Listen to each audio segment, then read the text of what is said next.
तो बच्चों आज हम सीखेंगे साइंस ऑफ साइकिल। ये साइकिल की विज्ञान। साइकिल जो सी है सबसे सिंपल मशीन है, हमारी सबसे अल्टीमेट मशीन जो इंसान ने बनाई। सबसे पहले तो हम कोई मशीन बनाते हैं, कोई इंजन होता है वो उसको चलाता है। तो यहाँ पर इंजन कौन है, किसी को पता हो? साइकिल में इंजन कौन है? इंजन जहाँ पर एनर्जी लगती है, एनर्जी कंज्यूम होती है, हम हैं साइकिल के इंजन। हमारी एनर्जी लगती है, हमारी एनर्जी लगती है तब ये साइकिल चलती है। तो पहले बात करते हैं कि साइकिल में सबसे पहले है कि फ्रेम। और साइकिल पहले चलता कैसे, उससे पहले ये देखो, जब आप पैडल मारते हैं तब साइकिल चलता है।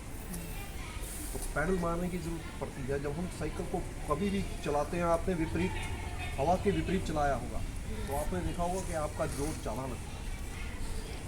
यहाँ पर दो प्रकार की बल काम कर रहे होते हैं, एक होता है फ्रिक्शन और दूसरा होता है एयर रेसिस्टेंस।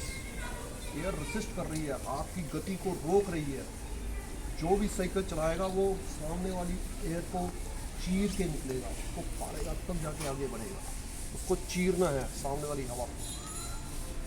जब वो साइकिल तेज चलानी है तो वो क्या करता है,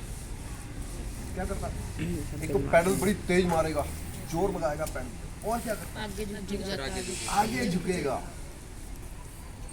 ये है एरोडायनेमिक्स टेक्निक। वो अपनी बॉडी को स्ट्रीमलाइन करेगा। ताकि होता क्या है, जब वो आगे की तरफ जा रहा होता है तो हवा को काटता है। आगे हायर प्रेशर बनता है, पीछे लो प्रेशर बनता है, ड्रैग बन जाता है, जिससे क्या होता है उसको रुकावट आती है, इसलिए उसकी एनर्जी लगती है, तो वो जोर लगाता है। आप जितनी तेज़ साइकिल चलाएंगे आपको एयर भी उतनी ज़्यादा रेसिस्ट करेगी, एयर रेसिस्टेंस भी उतनी ज़्यादा हो जाएगी। जितनी तेज़ साइकिल चलाएंगे आपको, जितनी तेज़ साइकिल चलानी है उतना ज़्यादा जोर लगाना पड़ेगा, क्योंकि एयर रेसिस्टेंस भी उतनी ही ज़्यादा हो जाएगी। तो हम क्या करते हैं कि हम सबसे पहले अगर हमें तेज़ साइकिल चलानी है तो हम साइकिल के भार को कम करते हैं। ये फ्रेम वर्क है इसका, ये फ्रेम बना हुआ। जो फ्रेम है साइकिल का, वो जो साइकिल का फ्रेम है, वो पहले शुरू में जब बनाया जाते थे साइकिल, तो पहले लकड़ी के बनाए जाते थे, मगर अब तो फाइबर्स के भी बन रहे हैं, एल्युमिनियम के बन रहे हैं। क्यों? जो फ्रेम बनाया जाता है उसमें सबसे पहले देखा जाता है इलास्टिसिटी। एक गुण देखा जाता है इलास्टिसिटी। इलास्टिसिटी वो होता है जब हम किसी चीज़ को खींचें और छोड़ें तो वो वापस अपनी शेप में आ जाए, जैसे रबड़ बैंड। उसके बाद देखी जाती है इसकी यील्ड स्ट्रेंथ। यील्ड स्ट्रेंथ होती है कि हम उस पर कितना बल लगाएं कि वो उसी स्टेट में रह जाए, जितना हमने मोड़ा है वो उतना ही बैंड रहे। वो होती है यील्ड स्ट्रेंथ, फोर्स हमारी कितनी लगी। तीसरी होती है अल्टीमेट स्ट्रेंथ। अल्टीमेट स्ट्रेंथ होती है कि कितनी फोर्स लगाएंगे वो टूट जाए। तो जब भी कोई साइकिल वाला साइकिल बनाता है तो वो ये कहता है कि भी इलास्टिसिटी सबसे ज़्यादा हो, ताकि जैसे ही कोई टक्कर हो तो वो मुड़ जाए, जिससे कम वो हो। मगर दूसरी चीज़ वो चाहता है कि उसकी यील्ड स्ट्रेंथ और अल्टीमेट स्ट्रेंथ के बीच का डिफरेंस ज़्यादा हो, ताकि वो मुड़ के वैसी की शेप में रह जाए मगर टूटे ना, ताकि दुर्घटना ना हो। तो इसीलिए फ्रेम जो से है, अब ये सबसे अलग गुण, ये तीनों के तीनों गुण मिलते थे स्टील में इलास्टिसिटी भी थी और अल्टीमेट स्ट्रेंथ और यील्ड स्ट्रेंथ में बहुत ज़्यादा डिफरेंस था। तो स्टील मगर भारी था, वो 35 किलो तक होता था। फिर उन्होंने क्या देखा, उन्होंने एल्युमिनियम में देखा। एल्युमिनियम हल्का तो था मगर एल्युमिनियम में यील्ड स्ट्रेंथ और अल्टीमेट स्ट्रेंथ का डिफरेंस कम है, वो टूट जाता है, जैसे तुम्हारी पेंसिल लगता है वो टूट जाता है।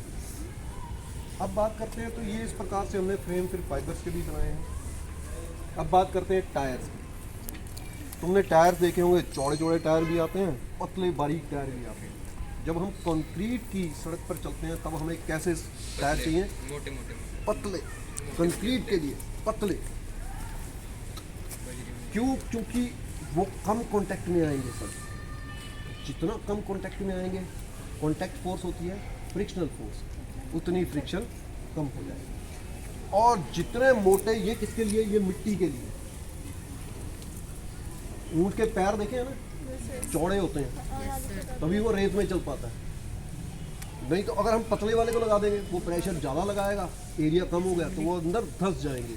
इसलिए मिट्टी, जब भी कोई पहाड़ों में कोई साइकिल चलाता है खड्डों में, तो वो चौड़े टायर्स लेकर चलाता है, और जब हम कंक्रीट रोड पे जब कोई साइकिलिस्ट साइकिल चलाता है तो वो पतले टायर। अब बात करते हैं किसकी, अब बात करते हैं चेन की।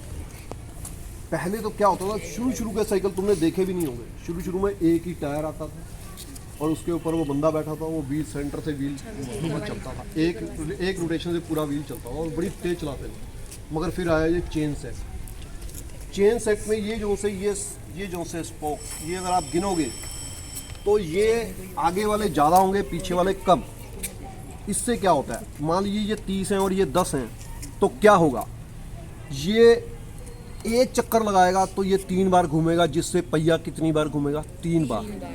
ये 3:1 है। बराबर भी आ सकते हैं, बराबर रेशो में भी रख सकते हैं। 30-30 रखेंगे तो एक बार ये घूमेगा तो एक ही बार चक्का घूमेगा। मगर जैसे जैसे यहाँ पर देखो इन्होंने छोटे कर रखे हैं, गियर्स में यही हो रहा है सिस्टम कि छोटा छोटा छोटा। ये अब इनकी रेशो भी तो क्या होती जाएगी, बढ़ती जाएगी। अगर ये 5:1 आएगा तो ये एक बार घूमेगा तो चक्का कितनी बार घूमेगा, 5 बार। मगर एक चीज़ समझिए, जितनी बार ये ज़्यादा घूमेगा आपको फोर्स भी उतनी ही ज़्यादा लगानी पड़ेगी। अगर इसको 5 बार घुमाना है तो 5 बार फोर्स एक साथ लगेगी। तो जब आप चढ़ाई कर रहे होते हैं तब आप नहीं चाहते कि आपकी लातों की फोर्स ज़्यादा लगे, तब क्या करना है, तब तो बराबर रखो 30/30, ताकि आपकी लातों की फोर्स कम लगे। मगर जब आप नीचे आ रहे हैं पहाड़ों से, तब आप क्या करिए, तब आप इसको छोटा रखिए ताकि एक बारी में ज़्यादा बार घूमेंगे। ठीक है, तो इस प्रकार से ये आपको बताया। और एक होती हैं ब्रेक्स जो कि फ्रिक्शन पे काम करती है। तो ये आपका साइकिल का पूरा आपको ब्यौरा दे दिया गया है। धन्यवाद।